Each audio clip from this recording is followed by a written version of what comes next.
Hello, hello, hello, and welcome to my channel. It's so crazy doing Vlogmas every day because I forget, and it's, Bobby's sleeping, so I don't want to be too loud to wake him up, and sometimes I gotta work in the morning or something, so yeah. So today we are, sorry, my eyes are like going really crazy. I don't know what's going on. Anyway, so this is going to be about Coraline and kind of not my thoughts, but really like some discussion, kind of what I think about this book at the end, and there is going to be spoilers, so if you haven't read Coraline, I highly don't watch this movie or this video. I already have a review up on this, so if you want to check that out, please do. And I also have a review up on my blog, so please do check those out. But I am going to do kind of a discussion questions about this. Okay, the first is, describe Coraline. What type of person is she, and how does she like to spend her time? Coraline is definitely someone who explores. She loves to explore stuff. So she explores the house all the time. Really. She goes exploring. She explores the house and the upstairs where the other people live, because it's like a condominium, or like a house that's like has different rooms where people live, and not like it's one big house and they live in one big house. So yeah.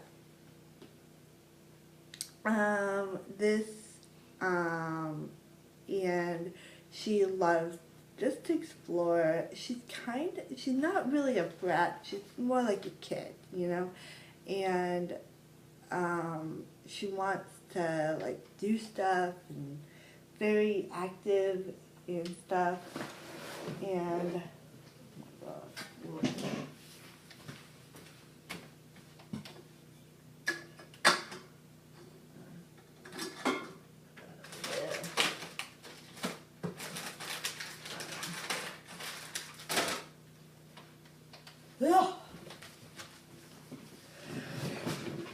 She's very active and stuff, and it's very awesome. I really love it. Bobby, no. Okay.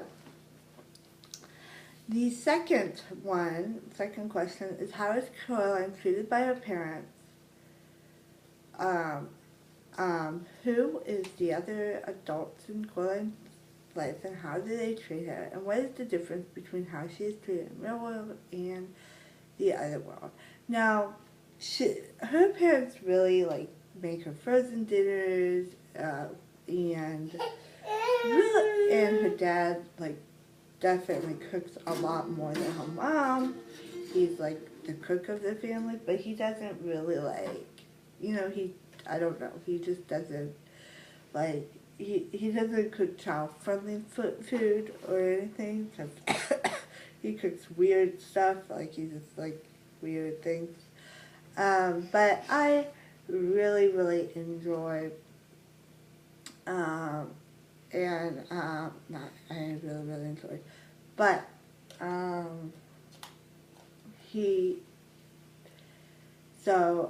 when she goes to the other world and meets her other parents, her mom cooks like normal chicken, normal vegetables, just everything kind of healthy food, a really good food, and kind of stuff. And so the real world, they just cook stuff that's like frozen stuff, and stuff that's probably easy to do, and for the other one they actually cook a real meal. And yeah.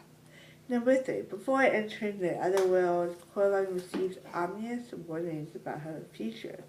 What are the real meanings, and from whom does she receive them? What do these messages mean? She does receive warnings from the ghosts, which I think, to me, I think that she does receive those, and it, throughout the book, she receives. She also receives warnings from the cat, but the cat's more of a, like, he's more of, like, he warns her, but he really, like, he really tells her more than warns her. So I think the ghosts mainly warn her, from, like, oh, you gotta, you gotta run, you gotta do this, you gotta, and so, yeah. And these, obviously the messages mean that the other world is dangerous and stuff for the cat, when the cat kind of, like, warns her and stuff. So, yeah. Number 4, when Coraline unlocks the door to the neighborhood and flat. Oh, and she also gets, I believe, from the neighbors, she also, or one of the neighbors, she also gets a warning, and she doesn't really know what it means until after she goes in the other world. I think it's the old lady, and it's actually really interesting because you yourself, as reader, don't know why it's dangerous either. So yeah. Number 4. When Coraline unlocks the door to the neighboring flat, she knows she is doing something she's not supposed to do. She does it anyway. Why? What are the consequences? Have you ever done something that you knew you were not supposed to do, and how did this make you feel, and what were the consequences of your actions? Now, she basically goes into the room. Now, at first, she kind of feels uneasy about it because, she's not supposed to, but she then kind of warms up. The consequences, again, everything seems normal, seems fine until, they want to put buttons in her eyes, and she is just creeped out and doesn't want that. So yeah, and I have done stuff that I wasn't supposed to do, or supposed to do. Of course, when I was a kid, more or less, because right now I have a kid, so. And it made me feel, bad when I stole candy, and I had to give it back, and I felt really bad when I was a kid for that. I just picked it up. I don't know. So, yeah. So, number 5. When Coraline discovers her parents are missing, she calls the police. Why? What does she tell the officer? How does he respond? Why? And how would you respond if you were the officer? Why? And what would you have done if you were in Coraline's situation? Now, she does call the police officer, but she makes up, like, the story, or not. She kind of, says that her other brother is after them and stuff like that, which obviously a police officer is not going to really, like, take that seriously. He's going to be like, you're making up lies and stuff. They're not going to believe in another mother. So, yeah, and so she has to, like, really do it herself. And if I was in Coraline's situation, I would probably report my missing parents, that they didn't come home or something like that, to make it more believable, so that they would kind of, like, search. But I wouldn't say, oh, my other mother's got her, because I feel like that it's just not going to be, it's not going to work out like that. So, yeah. Number 6. How does Coraline define bravery? In what ways does Coraline demonstrate bravery? And what is your definition of bravery? Like, Coraline faces this evil other mother queen thing, and she definitely demonstrates a lot of bravery. Like, I don't know. I mean, it's kind of creepy and it's weird. Stuff. Obviously, I definitely think that obviously bravery is standing up to what you fear, or standing up for your fears, basically instilling doing something that you wouldn't normally do, but like, you know, standing up for your fears. Number 7. The other mother tells Coraline, "We're ready to love you and play with you and feed you and make your life more interesting." How is Coraline's life with the other family different from her life with her real family? What does Coraline find appealing about life in the other world, and what family would you choose and why? So, this life, they definitely feed you, they play with her, they make sure that she is loved and stuff, whereas her real family kind of, you know, focuses on work and stuff like that, and not focuses on, you know, having fun with their kids and stuff like that, and they let their kid, you know, do whatever, or explore and stuff like that, but they don't really give her like really fancy clothes or anything like that and stuff. So yeah, so she really wants to be part of the other world, the other family, and until that, you know,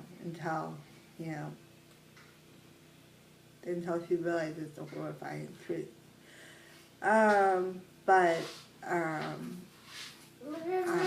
Which would I choose? I think it's kind of hard because I've seen the movie multiple times, read the book, and I think I like probably the real family because I am an adult right now, and I think that the real family is more focused on work, and yes, it is kind of boring. Sometimes life is kind of boring, and you have to get over it. So yeah. Number 8. Coraline's other mother tells her that she wants, that if she wants,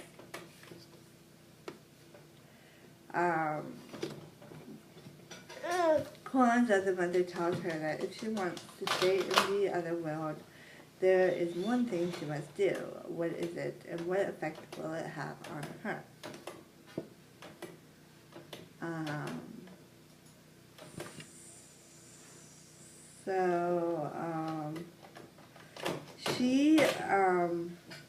Coraline needs to sew buttons into her eyes, and this will basically kill her and have her in the other mother's like soul and stuff. The other mother will kind of eat her or whatever. Yeah.